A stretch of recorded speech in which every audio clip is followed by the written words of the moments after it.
Hi friends, చాలామందికి రకరకాల కష్టాలు ఉంటాయి, బాధలు ఉంటాయి. వాళ్ళు తమ జీవితంతో ఎదుటి వాళ్ళ జీవితాలను పోల్చుకొని బాధపడుతూ ఉంటారు, చాలా మదన పడుతూ ఉంటారు. సో ఇటువంటి సందర్భాల లోపల మన జీవితం కన్నా ఇంకా దారుణమైన పరిస్థితులు ఎదుర్కొంటున్న వ్యక్తుల యొక్క జీవితాలను మనం కంపారిజన్ చేసుకున్నప్పుడు, ఫర్ ఎగ్జాంపుల్ మనం మోటివేషనల్ స్పీకర్ల యొక్క స్పీచ్ల లోపల తరచుగా వింటూ ఉంటాం. ఒక వ్యక్తి షూస్ లేవని బాధపడుతున్నాడు, కేవలం చెప్పులు మాత్రమే తన దగ్గర ఉన్నాయని బాధపడుతున్నాడు. అతను ఒక కాలు లేని వ్యక్తిని చూసి నాకు అట్లీస్ట్ కాలు ఉన్నాయి కానీ సంతోషపడ్డాడు. ఇటువంటి ఒక చిన్న చిన్న కొటేషన్లు కానీ స్టేట్మెంట్లు కానీ మోటివేషనల్ స్పీకర్లు వాడుతూ ఉంటారు. సాధారణంగా ఇటువంటి మోటివేషనల్ స్పీకర్స్ అందరూ వాడే ఈ యొక్క ప్రాసెస్ని ఏమంటారంటే డౌన్వర్డ్ సోషల్ కంపారిజన్ అంటారు. ఒక రకంగా ఈ విధానం ఏంటిదంటే ఒక కాగ్నిటివ్ కోపింగ్ మెకానిజం అన్నట్టు, మన మనసుకి మనం స్వాంతన చేకూర్చుకునే విధానం. కొన్ని సందర్భాల లోపల ఒకరి జీవితం లోపల చిన్న ప్రాబ్లం ఉందనుకోండి, దాని నుండి స్వాంతన పొందడానికి ఏం చేస్తారంటే వాళ్ళు సమాజం ఎదుర్కొంటున్న ఒక పెద్ద సమస్యను గురించి, లేకపోతే ఒక దేశం ఎదుర్కొంటున్న, ఒక మానవాళి ఎదుర్కొంటున్న ఒక పెద్ద సమస్య గురించి ఆలోచిస్తారు. ఆలోచించినప్పుడు అరే మన సమస్యతో పోలిస్తే అది చాలా పెద్ద సమస్య అని వాళ్ళు స్వాంతన పొందుతారు అన్నట్టు. చిన్న గీత పక్కన పెద్ద గీత గీసినట్టు. నేను కోరుకునేది ఏంటంటే మీ యొక్క ఉన్న ఐడియాలజీలు కానీ మత విశ్వాసాలు కానీ ఇవన్నీ కాస్త పక్కకు పెట్టేసి pure materialistic point of view లోపల ఈ వీడియో చూడండి. ప్రస్తుతం మనం చూస్తున్న ఈ విశ్వం 13.8 బిలియన్ సంవత్సరాల క్రితం బిగ్ బ్యాంగ్ ద్వారా మనుగడలోకి వచ్చిందని అందరికీ తెలిసిందే. చూడండి, మనం చిన్నపిల్లగాన్ని అడిగినా కానీ చెప్పే విషయం ఏంటిదంటే కాంతి అనేది శబ్దం కన్నా వేగంగా ఉంటుంది. అంటే సింపుల్గా చెప్పాలంటే ఎవరో ఫంక్షన్ అవుతుంది, పెళ్ళి అవుతుంది, దీపావళి పండుగ అయింది, ఎవరో క్రికెట్ మ్యాచ్ గెలిచిండ్రు, దూరంగా ఒక వ్యక్తి రాకెట్ వెలిగించిండు, అది ఎక్కడనో బయలింది పోయి. ఫస్ట్ మనకు వెలుతురు వస్తుంది, మిరుగులు వస్తాయి, కలర్స్ వస్తాయి. కొన్ని సెకండ్ల తర్వాత మనకు శబ్దం వినబడుతుంది ఆ రాకెట్ యొక్క. చూడండి, ఎటువంటి మేఘాలు లేని ఒక చిమ్మని చీకటి అమావాస్య రాత్రి నాడు మీరు పైన డాబా మీదకి వచ్చి కనుక మీరు అంతరిక్షాన్ని చూస్తే కనుక మీకు ఎప్పుడు కనిపించనని నక్షత్రాలు కనిపిస్తూ ఉంటాయి. అదే మీరు ఒక టెలిస్కోప్ పెట్టి చూస్తే ఇంకా స్పష్టంగా కనిపిస్తూ ఉంటాయి. అదే మీరు నాసా వెబ్సైట్కి వెళ్ళి హబుల్స్ టెలిస్కోప్ ఇప్పటిదాకా తీసిన ఒక పిక్చర్స్ మన దగ్గర ఉంటాయి, వాటిని అబ్జర్వ్ చేయండి. చిన్న చిన్న చుక్కల లెక్క కనిపించేటి మన కింద డిస్క్రిప్షన్ చదివితే ఏంటిదంటే అవి గెలాక్సీస్. మనకు ఈ గెలాక్సీస్కి మధ్య ఉన్న డిస్టెన్స్ ఎట్లా బేరీజ్ వేస్తూ ఉంటారంటే రెడ్ షిఫ్ట్ అనే చిన్న విధానం ద్వారా బేరీజ్ చేస్తూ ఉంటారు. మరి మన భూమి యొక్క ఏజ్ ఎంత ఉంటుంది? సుమారుగా 4.54 బిలియన్ సంవత్సరాలు ఉంటుంది. చూడండి, మనం భూమిని తవ్వుకుంటూ పోతున్న కొద్దీ లేయర్స్ పొరలుగా బండలు కనిపిస్తూ ఉంటాయి. వాటి కార్బన్ డేటింగ్ చేసినా కానీ రేడియోమెట్రిక్ డేటింగ్ చేసినా కానీ భూమి యొక్క ఏజ్ మనకు కనిపిస్తూ ఉంటుంది. ఈ భూమి ఏర్పడిన కొత్త లోపల దీనిపైన ఎటువంటి జీవం కానీ ఎటువంటి జీవరాశి కానీ ఏది లేదు. సుమారు 3.5 బిలియన్ సంవత్సరాల క్రితం నుండి 4 బిలియన్ సంవత్సరాల మధ్య లోపల ఫస్ట్ మనకు ఒక లివింగ్ మ్యాటర్ అనేది ఏర్పడ్డది. ఈ భూమి మీద ఉద్భవించిన మొట్టమొదటి ప్రాణులు అనొచ్చు, లేకుంటే జీవం ఉన్న జీవరాశి అనొచ్చు, అవి బ్యాక్టీరియాలు. యాక్చువల్గా అన్నిటికన్నా ముందు వచ్చినాయి అయితే అవి. అంత కొడితే మన హ్యూమన్ బీయింగ్స్, మనం ఇప్పుడు సోకాల్డ్ హోమోసేపియన్స్ ఎవరైతే ఉన్నామో 3 లక్షల సంవత్సరాల క్రితం మనం లేము యాక్చువల్గా. అంతకుముందు వేరే ఫామ్స్ ఉంటుండే, కానీ ఇప్పుడు కరెంట్ ఎగ్జిస్టింగ్ హోమోసేపియన్స్ మాత్రం కేవలం 3 లక్షల సంవత్సరాలు మాత్రమే అవుతుంది భూమి మీదకి వచ్చి. అంటే జోక్గా చెప్పాలంటే ఈ భూమి మీద మనుషులు రాకముందు బ్యాక్టీరియాలు వచ్చినాయి, జీవరాశులు వచ్చినాయి, వృక్ష సంపద వచ్చింది, బొద్దింకలు మిలియన్ల సంవత్సరాల క్రితం వచ్చినాయి, దోమలు, ఈగలు, క్రిములు, కీటకాలు, పురుగులు ఇవి మనకన్నా ముందు ఎప్పుడో వచ్చినాయి. సో మనం ఒక ఈగో సెంట్రిసిజం తోటి దేవుడు మన కోసం ఈ భూమి సృష్టించిండు, ఇవన్నీ తయారు చేసిండు అనే ఫీలింగ్ మనం పక్కకు పెట్టాలి. మనం ఆల్రెడీ ఒక ఉన్న భూమి అనే ప్లానెట్ మీద ఎవల్యూషన్ ద్వారా ఎవాల్వ్ అయిన జీవులం. మనకు కనబడ్డదల్లా మొత్తం కోసుకొని తినేద్దాము, లేకపోతే దాన్ని వలగొడదాం, ఇరగొడదాం, ఎక్కతొక్క వాడేసుకుందాం, ఇటువంటి థాట్ ప్రాసెస్ పక్కకు పెట్టాలి. ఇంకా సింపుల్గా చెప్పాలంటే భూమి మీద ఉన్న ఏ వస్తువు అయినా కానీ ఏ ప్రాణి కానీ మనిషిని వేసేయచ్చు ఈజీగా. ఒక బ్యాక్టీరియా నుండి వైరస్లు జీవమున్న ప్రాణులు కావు, అవి జీవమున్న జీవరాశి కాదు. అదొక జెనెటికల్ మ్యాటర్ అంతే.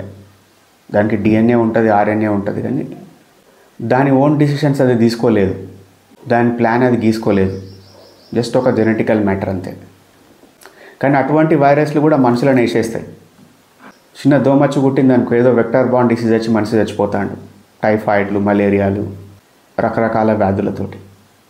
నాకు పర్సనల్గా బాగా ఇంట్రెస్ట్ ఉండే ఏరియా ఏంటంటే మెటాఫిజిక్స్. ఇదేదో ఫిజిక్స్ సంబంధించింది కాదు, ఇది ఫిలాసఫీ లోపల one of the branch.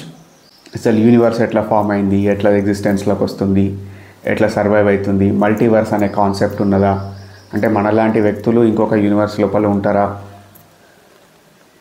So రకరకాల విషయాలు అందులోపల ఉంటాయి. కొంచెం కన్ఫ్యూజింగ్గా గజిబిజిగా ఉంటుంది. ఒక రకంగా మనం క్రిటికల్ థింకింగ్ని ఎవాల్వ్ చేసుకోవాలి. ప్రాక్టికల్గా బతకాలంటే మనం సమాజాన్ని ఒక టెంపరల్ పర్స్పెక్టివ్లో చూస్తూ ఉండాలి. అంటే ఏంటిది, ప్రతిదీ కూడా టెంపరరీ థింగే. You take it as human beings, take it as animals, take it as nature, take it as things around you. ప్రతి విషయము, సందర్భము, వస్తువు ప్రతిదీ కూడా టెంపరరీ నేచర్ కలిగిందే. అంటే ఏంటిది, ఒక వ్యక్తి ఆ వ్యక్తి ఉన్నట్టు కొంతకాలం తర్వాత ఉండడు. ఒక వస్తువు కొంతకాలం తర్వాత ఉండదు. ఈ విషయాన్ని కనుక మనం నిజంగా హజం చేసుకోగలిగితే మనం వ్యక్తులు మారినప్పుడు, పరిస్థితులు మారినప్పుడు తక్కువ బాధపడతాం. అంటే ఈజీగా కోప్ చేసుకోగలుగుతాం అన్నట్టు. చాలామందికి తెలుసు నాది engineering background, computer science of engineering చేసిన. 2008 లోపల పాస్డ్ అవుట్. సో ఆ టైం లోపల లాస్ట్ ఇయర్ లోపల మేము ఏదన్నా ఒక చిన్న ప్రాజెక్ట్ వర్క్ చేసి ఏదన్నా ప్రజెంటేషన్ ఇవ్వాలి. నేను చదువుకున్న కాలేజ్ అప్పట్లోపల దాని పేరు doctor Vizarat Rasulla Khan, doctor VRK college. చాలా చెత్త కాలేజ్ అది, ఇప్పుడు మూతపడిపోయింది. అందులోపల స్ట్రెంత్ ఉండకపోతుండే, ఏముండకపోతుండే, కోళ్ళ ఫారం టైప్ ఉంటుండే అనుకోండి. సో హైదరాబాద్కి పోయి అక్కడ మనం ఏదో ఒక ప్రాజెక్ట్ వర్క్ పర్చేస్ చేసి ఏదో ఒక కోర్సులో జాయిన్ అయిపోయి మళ్ళీ వాపస్ వచ్చి కాలేజ్కి సబ్మిట్ చేయాలి. సో వీళ్ళందరూ ఏంటంటే వాళ్ళకు కూడా ఇప్పుడు టీచర్, ఫ్యాకల్టీ, స్టాఫ్ కూడా ఏం పెద్ద సబ్జెక్ట్ నాలెడ్జ్ ఏం లేకపోతుండే. సో వాళ్ళు దాన్ని ఈజీగా ఎస్కేప్ కావడానికి ప్రజెంటేషన్స్ ఏం చేశారంటే, మీకు నచ్చిన ఏదైనా ఒక ప్రజెంటేషన్ టాపిక్ మీద మాట్లాడండి అని చెప్పింది. సో ఆ టైం లోపల నేను జర బాగా గులగుల ఉంటుండే. నాకు ఇది రీసెర్చ్ చేసుడు, అది రీసెర్చ్ చేసుడు, చదువు తప్ప అన్నీ చదువుతా అన్నట్టు. సో స్టేజ్ మీదకి ఎక్కేదన్న ఒక టాపిక్ చెప్పండి అని చెప్తే అందరు పైకి ఎక్కి భయపడుతున్నారు, ఏదో చెప్పి బయటకు వచ్చేస్తున్నారు. మన లోపల తెలియకుండా స్టేజ్ మీదకి పోగానే మన ముంగట మనుషులు ఉండగానే లోపల దయ్యమో ఆత్మ అనేది ఆవహించినట్టు చంద్రముఖి లెక్క బాగా రెచ్చిపోతా అన్నట్టు. ఆ స్టేజ్ మీదకి ఎక్కినాక నేను అందరికీ ఒక కొత్త కాన్సెప్ట్ ఎక్స్ప్లెయిన్ చేస్తే, ఈ మధ్యన నేను చదివిన కాన్సెప్ట్ అని ఒకటి స్టార్ట్ చేసిన. మనందరికీ ఈ విశ్వం ఎట్లా ఎగ్జిస్టెన్స్లోకి వచ్చింది మనకు తెలుసు. ఇది ఒక బిగ్ బ్యాంగ్ అనే దాని ద్వారా బయటకు వచ్చింది.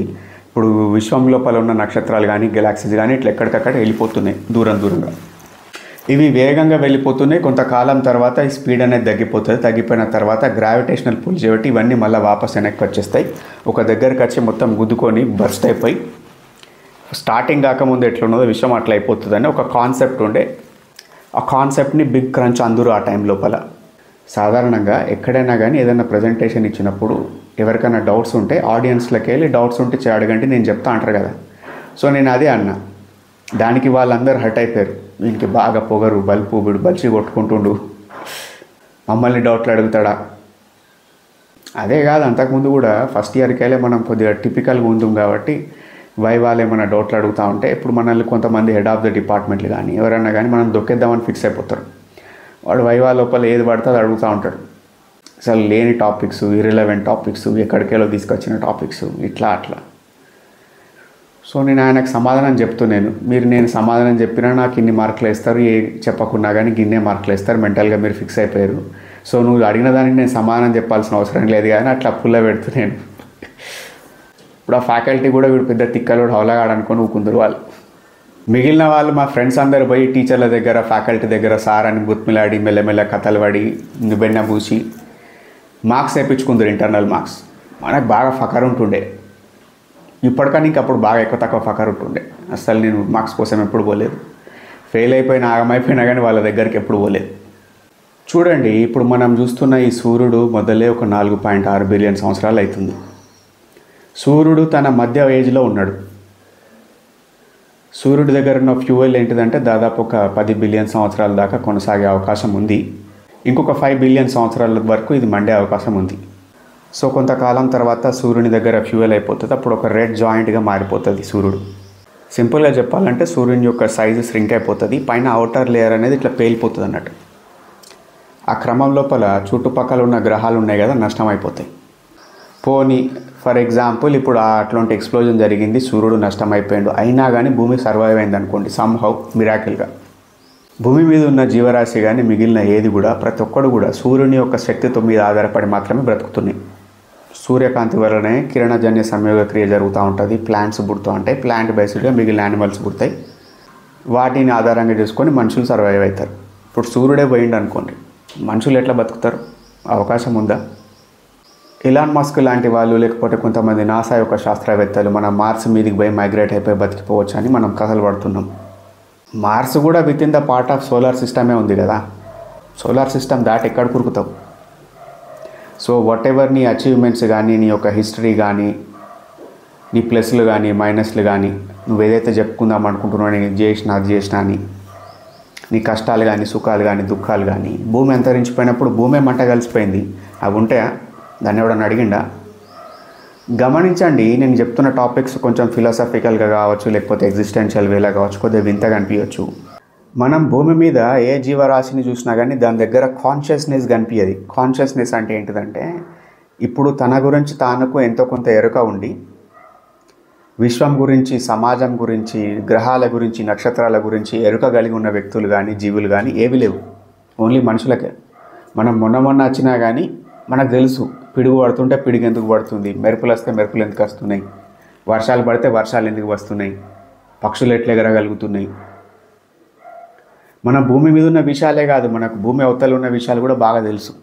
చూడగలుగుతున్నాం, నేర్చుకోగలుగుతున్నాం, తెలుసుకోగలుగుతున్నాం. ఈ క్రిటికల్ థింకింగ్ ఫ్యాకల్టీ, కాన్షియస్నెస్ మిగిలిన జీవరాశుల దగ్గర ఉండదు.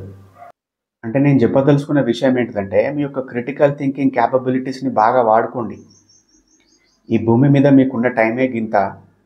ఆ టైం లోపల మీరు బేరీజు వేసుకుంటూ, కష్టాలు చూసుకుంటూ, లేకపోతే ఉన్నదాన్ని చిన్న కష్టాన్ని బాగా పెద్దగా ఊహించుకుంటూ మీ లైఫ్ని రూయిన్ చేసుకోకండి అని చెప్తుంది ఓవరాల్ ఈ కాన్సెప్ట్ అంతా.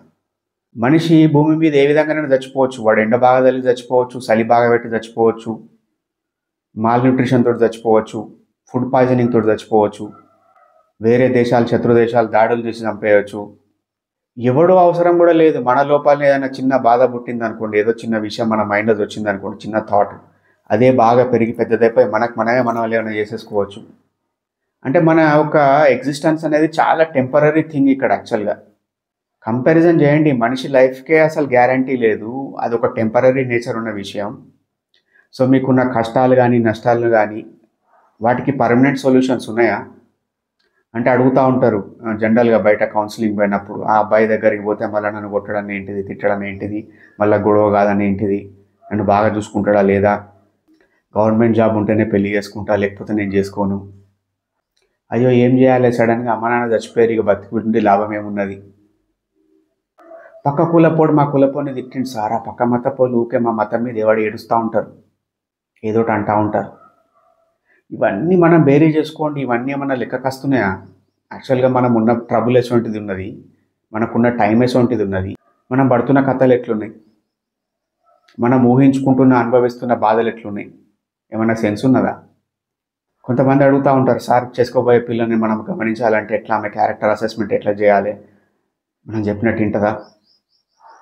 అమ్మాయిలు అడుగుతూ ఉంటారు, నేను చెప్పినట్టు వినేటట్టు ఉండాలంటే ఏం చేయాలి, అబ్బాయి నా గ్రిప్లో ఉండాలి, దానికి ఏమైనా గ్యారంటీ ఇస్తారా, ఒకసారి అసెస్మెంట్ చేసి ఇస్తారా, వచ్చి మాట్లాడిపిస్తాం మీతోటి, ఒకసారి అబ్జర్వ్ చేయండి, దాని క్యారెక్టర్ని అసెస్ చేయండి అంట.